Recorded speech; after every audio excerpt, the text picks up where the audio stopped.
അമ്മ ഞാൻ അറിഞ്ഞില്ല, ഉറങ്ങിപ്പോയി. ഈ വീട്ടിലായോണ്ട് പനക്ക് സുഖം. അത് ഇവിടെ തന്നെ നടക്കുള്ളൂ, വേറെ എവിടെയോ നടക്കൂല. അന്റെ വർത്താനം കേട്ടാ തോന്നും ഈ എന്നെ കെട്ടിച്ചു കൊടുത്ത് 4 മണിക്ക് തന്നെ നീക്കാണ്.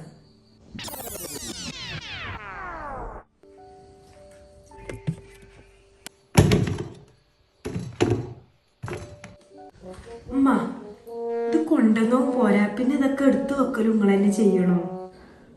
അതിനിപ്പോ എന്താ ഞാൻ എടുത്ത് വെക്കണേന്? ഞാൻ എനിക്കറിയാൻ പാടില്ലായിട്ട് ചോദിക്കുകയാണമ്മ. നിങ്ങൾ എന്തിനാണ് അങ്ങനെ സ്നേഹിക്കണത്? നിങ്ങൾ ആ കവറും പിടിച്ച് ഇങ്ങനെ വരുമ്പോൾ അതൊന്ന് വാങ്ങി വെക്കാനില്ല മര്യാദയിൽ ഓള് കാട്ടണ്ടേ? ഞാൻ കയറി വരുമ്പോ ഈ ഉണ്ടായിരുന്നല്ലോ ഫോണെ കളിച്ചോടെ ഇരിക്കണ്. അപ്പൊ നീയൊന്നും വാങ്ങി പിടിച്ചതൊന്നും ഇല്ലല്ലോ. മകളായ അനക്കേ അങ്ങനെ തോന്നിയില്ല, പിന്നെ ഇപ്പം മരിയോളായ ഇന്നോ ഇന്നലെ കയറി വന്ന് ആ പെൺകുട്ടീനെ പറഞ്ഞിട്ട് വല്ല കാര്യമുണ്ടോ?